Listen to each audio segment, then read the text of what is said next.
I want to go back in time with you a little bit. 25 years ago when you decided to do this, talk to us about the reason, and do you think that you've met those goals now, even after your time? 25 years ago, I had just made partner in the law firm. We had a 3-year-old and a 5-year-old. It was a terrible time to have to leave all that behind and run for office for a year.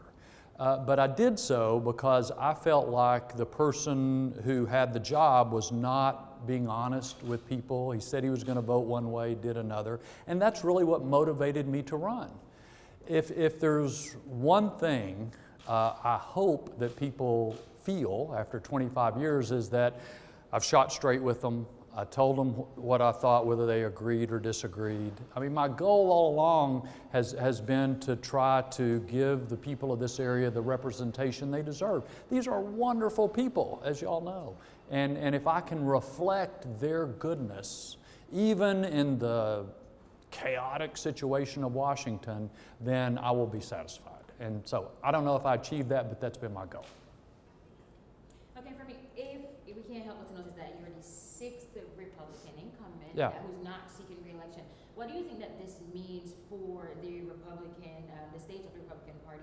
And do you believe that the Democrats could regain majority in the House? Yeah. I think it's too early to say how the House overall will go. I will say that I think the Democrats are overreaching on impeachment. I think they are looking at a presidential nominee who will scare the country, especially if it's Elizabeth Warren. And so there's a very good chance Republicans would win back a majority in the House. As you look at Texas, I think you've got a series of individual decisions. For me and, for example, Mike Conaway down in Midland, we're at the end of our time as top of the committees. So it's a natural time to move on. You had another member who term limited himself. He told his constituents he was only going to serve a certain length of time. So he's moving on. The only one I think that will be hard for Republicans to keep is the 23rd district Will Hurd represents, San Antonio out to El Paso. He's a special guy. I was really sad to see him choose to retire, and it'll be a challenge for Republicans to keep it. I think Republicans will keep the others. If the Republicans had the majority in the House right now, you'd still be the chairman of the House. Right, the Armed Services Committee. There we go. Right. Do you think that if, of course, if the pages were flipped and if you were the chairman still, would you still be retiring? Do you think that this is a decision? My 6 years would be up no matter what. In other words, under House Republican rules, you have 6 years at the top of a committee, whether you're in a majority or minority, chairman or ranking. So I've had 4 years as chairman, 2 years as ranking, my time is up. If it were 6 years as ranking, my time would be up. 6 years as chairman, my time would be up. So it's 6 years at the top. That's the rule that we've operated under ever since 1994. I want to go back a little bit. Okay, I'm sorry. If Democrats increase seats in the House and gain Senate majority, just to happen to go speaking, do you believe that increases in the defense budget and rebuilding the military bases will be at risk?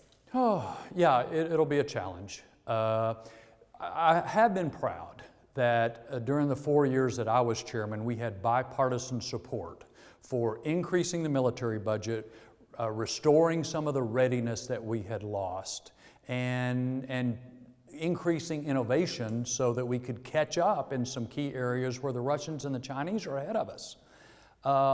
My struggle or my focus right now is how to keep moving forward. Don't backtrack on those things that we have done. Now, if there's a different president, if the Democrats win control in the Senate, keep control in the House, then all of that, they will have different priorities, I'm afraid. And so I am concerned about that. Okay. Quite a few people think that this is a big loss for this year with you, potentially going. What would you say to the people who supported you for so many years? Well, that's what I tried to say in the statement. I am incredibly grateful at the opportunities they have given me to serve the country in this way. I hope that I did so in a way that made them proud, because that's been my whole goal. Now, I would also say you always want to leave a little bit early rather than late. In other words, you don't want to hang around so long people are saying, how long is it going to be before that guy gets off, goes and does something else. But they're nice. They've been very generous, and I appreciate it.